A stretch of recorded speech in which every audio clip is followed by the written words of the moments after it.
Hello knowledge lovers, ఎలా ఉన్నారు? నా పేరు విజయ్, మీరు వింటున్నారు Vijay knowledge show Telugu podcast.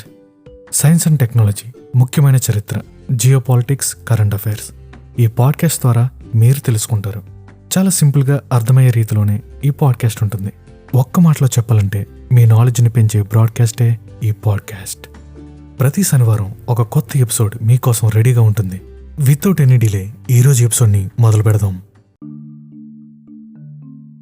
మీరు ఆర్మగడ్డన్ అనే హాలీవుడ్ సైన్స్ ఫిక్షన్ మూవీని ఎప్పుడైనా చూసారా?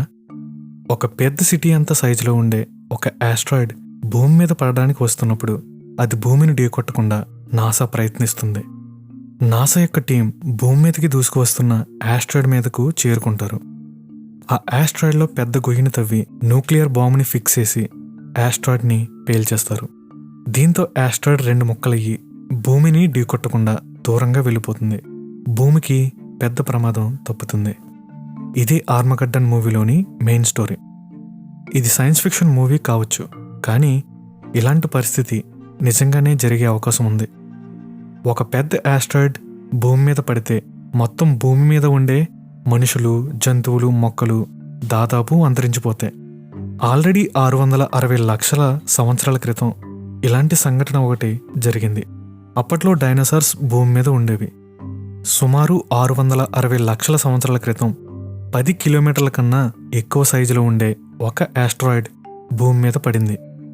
డైనోసార్స్ అన్నీ సడన్గా అంతరించిపోవటానికి ఇది ప్రధాన కారణమని శాస్త్రవేత్తలు నమ్ముతున్నారు. దీనికి ఆధారాలు కూడా దొరికాయి. ఆ ఆస్ట్రాయిడ్ ఇంపాక్ట్ వల్ల వచ్చిన దుమ్ము ధూళి వల్ల క్లైమేట్ చేంజ్ జరిగింది. క్లైమేట్ చేంజ్ జరగడం వల్ల డైనోసార్స్ అలాగే భూమి మీద ఉండే 75% మొక్కలు, జంతువులు కూడా అంతరించిపోయాయంట. ఆస్ట్రాయిడ్స్ అంటే ఏంటి? అవి ఎక్కడ నుండి భూమి మీదకి వస్తాయి? దాదాపు 450 కోట్ల సంవత్సరాల క్రితం మన సోలార్ సిస్టమ్ ఏర్పడింది. మొదట సూర్యుడు తయారయ్యాడు. సూర్యుడు ఏర్పడిన తర్వాత మిగిలిపోయిన మెటీరియల్తో ప్లానెట్స్ అన్నీ తయారయ్యాయి. ప్లానెట్స్ ఏర్పడిన తర్వాత మిగిలిపోయిన మెటీరియల్ రాళ్ల వంటి ముక్కలుగా సోలార్ సిస్టంలో మిగిలిపోయింది. వీటినే ఆస్ట్రాయిడ్స్ అని పిలుస్తారు. ఇవి కూడా ప్లానెట్స్ మాదిరిగానే సూర్యుని చుట్టూ తిరుగుతుంటాయి. చాలా ఆస్ట్రాయిడ్స్ మన సోలార్ సిస్టంలో ఉన్నాయి. మార్స్, జూపిటర్ ఈ రెండింటి మధ్య ఉండే ఒక రీజియన్లో ఆస్ట్రాయిడ్స్ ఎక్కువగా ఉంటాయి. అందువల్ల ఈ రీజియన్ని ఆస్ట్రాయిడ్ బెల్ట్ అని పిలుస్తారు. 1 మీటర్ నుండి కొన్ని వందల కిలోమీటర్ల సైజు వరకు కూడా ఈ ఆస్ట్రాయిడ్స్ ఉంటాయి. కొన్నిసార్లు ఈ ఆస్ట్రాయిడ్స్ మన ఎర్త్ మీదకి దూసుకొస్తాయి. ఒక ఆస్ట్రాయిడ్ ఎంత పెద్దగా ఉంటే అంత ఎక్కువ డ్యామేజ్ భూమి మీద జరుగుతుంది.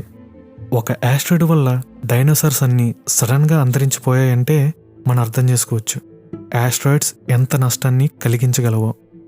చిన్న సైజులో ఉండే ఆస్ట్రాయిడ్స్ అయితే భూమి వాతావరణంలోకి ఎంటర్ అవ్వగానే ఎయిర్ ఫ్రిక్షన్ వల్ల హీట్ జనరేట్ అయ్యి భూమిని ఢీకొట్టకముందే పేలిపోతాయి. కానీ భారీ సైజులో ఉండే ఆస్ట్రాయిడ్స్ మాత్రం ఊహించలేని డ్యామేజ్ని కలిగిస్తాయి. ఒక పెద్ద గ్రహశకలం భూమిని ఢీకొడితే మన పరిస్థితి ఏంటి? డైనోసార్స్ అంతరించిపోయినట్టే మానవాళి కూడా అంతరించిపోయే ప్రమాదం అయితే ఈ ఆస్ట్రాయిడ్స్ వల్ల ఖచ్చితంగా ఉంది. భవిష్యత్తులో డైనోసార్స్ అంతం కావడానికి కారణమైన ఆస్ట్రాయిడ్స్ వంటి ఒక పెద్ద ఆస్ట్రాయిడ్ భూమి మీద పడుతుందని శాస్త్రవేత్తలు అంచనా వేస్తున్నారు. శాస్త్రవేత్తల దగ్గర ఆస్ట్రాయిడ్ నుండి భూమిని కాపాడడానికి కొన్ని ఐడియాస్ అయితే ఉన్నాయి. వాటి మీద రీసెర్చ్ కొనసాగుతుంది. నాసా అందరికంటే ముందుగా కైనెటిక్ ఇంపాక్టర్ అనే ఒక ఐడియాని ప్రాక్టికల్గా పరీక్షించాలని DART అనే మిషన్ని ప్రారంభించింది. కైనెటిక్ ఇంపాక్టర్ టెక్నిక్ అంటే ఒక స్పేస్ క్రాఫ్ట్ని ఆస్ట్రాయిడ్కి ఎదురుగా పంపిస్తారు. ఆ స్పేస్ క్రాఫ్ట్ హై స్పీడ్తో వెళ్ళి ఆస్ట్రాయిడ్ని ఢీకొడుతుంది. అప్పుడు ఆస్ట్రాయిడ్ యొక్క వేగం తగ్గుతుంది. సో స్పీడ్ తగ్గడం వల్ల ఆస్ట్రాయిడ్ యొక్క డైరెక్షన్ మారిపోతుంది. ఈ విధంగా ఒక ఆస్ట్రాయిడ్ భూమిని చేరకుండా తన దారిని మళ్లించవచ్చు. ఈ కైనెటిక్ ఇంపాక్టర్ అనే టెక్నిక్ని పరీక్షించడానికి నాసా DART మిషన్ని ప్రారంభించింది.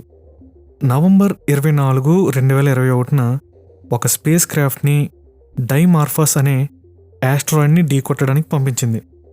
భూమి నుండి దాదాపు 70 లక్షల మైళ్ళ దూరంలో ఈ ఆస్ట్రాయిడ్ ఉంది. 10 నెలల తర్వాత అంటే సెప్టెంబర్ 26, 2022 DART స్పేస్ క్రాఫ్ట్ డైమార్ఫస్ ఆస్ట్రాయిడ్ని ఢీకొట్టింది. దీంతో మిషన్ సక్సెస్ఫుల్గా కంప్లీట్ అయిందని నాసా అనౌన్స్ చేసింది. డాట్ స్పేస్ క్రాఫ్ట్ ఆస్ట్రాయిడ్ మీద క్రాష్ అయిన వీడియోస్ కానీ ఫొటోస్ కానీ చూడాలనుకుంటే ఈ ఎపిసోడ్ డిస్క్రిప్షన్లో పెడతాను. ఈ ఎపిసోడ్ కంప్లీట్ అయిన తర్వాత వాటిని చూడండి. స్పేస్ క్రాఫ్ట్ ఢీకొట్టడం వల్ల ఆ ఆస్ట్రాయిడ్ యొక్క స్పీడ్ ఎంత తగ్గింది, దాని డైరెక్షన్ ఎంతవరకు మారింది, ఈ డేటా రావడానికి కొంత టైం పడుతుందంట. కొన్ని వేల ఆస్ట్రాయిడ్స్ భూమికి దగ్గరలో ఉన్నాయి. జస్ట్ కొన్ని మీటర్ల సైజులో ఉండే ఆస్ట్రాయిడ్ ఎంతో డ్యామేజ్ని కలిగించగలదు. నాసా వీటిని ఎప్పుడూ గమనిస్తూనే ఉంటుంది. డాట్ మిషన్ ఆస్ట్రాయిడ్ నుండి మన ప్లానెట్ని కాపాడటానికి చేస్తున్న ప్రయత్నంలో తొలి అడుగు మాత్రమే. ఇంకా టెక్నాలజీ చాలా డెవలప్ అవ్వాలి, దానికి కొంచెం టైం పడుతుంది. అంతవరకు మన ప్లానెట్ మీద ఏ గ్రహశకలం కూడా పడకూడదని కోరుకుందాం. That's all for this episode. మరొక ఇంట్రెస్టింగ్ ఎపిసోడ్తో మళ్ళీ కలుసుకుందాం. ఇంతవరకు ఈ పాడ్కాస్ట్ని విన్నందుకు చాలా thanks. Spotify, Google podcast, Apple podcast, Gaana, Jio 7, Amazon music ఈ యాప్స్ అన్నింటిలో కూడా ఈ షోని వినవచ్చు. కొత్త ఎపిసోడ్ రిలీజ్ అవ్వగానే మీకు తెలియాలంటే బెల్ బటన్ని లేదా ఫాలో బటన్ని క్లిక్ చేయండి. ఈ పాడ్కాస్ట్ని క్రియేట్ చేయడానికి చాలా ఎఫర్ట్స్ని పెట్టడం జరిగింది. మీరు నన్ను ఎంకరేజ్ చేయాలనుకుంటే ఈ షోకి రేటింగ్ ఇవ్వండి. ఈ షోని మరింత క్వాలిటీగా తయారు చేయాలనుకుంటే మీ రివ్యూస్ని, ఫీడ్బ్యాక్ని, సజెషన్స్ని నాకు తెలియజేయండి. కాంటాక్ట్ డీటెయిల్స్ అన్నీ డిస్క్రిప్షన్లో ఉంటాయి. ఇలాంటి మంచి కంటెంట్ని మీ ఫ్రెండ్స్కి, మీ ఫ్యామిలీ మెంబర్స్కి షేర్ చేయండి. Thanks for listening. మరొక ఇంట్రెస్టింగ్ ఎపిసోడ్తో మళ్ళీ కలుసుకుందాం. అంతవరకు సెలవు. Stay tuned for next episode.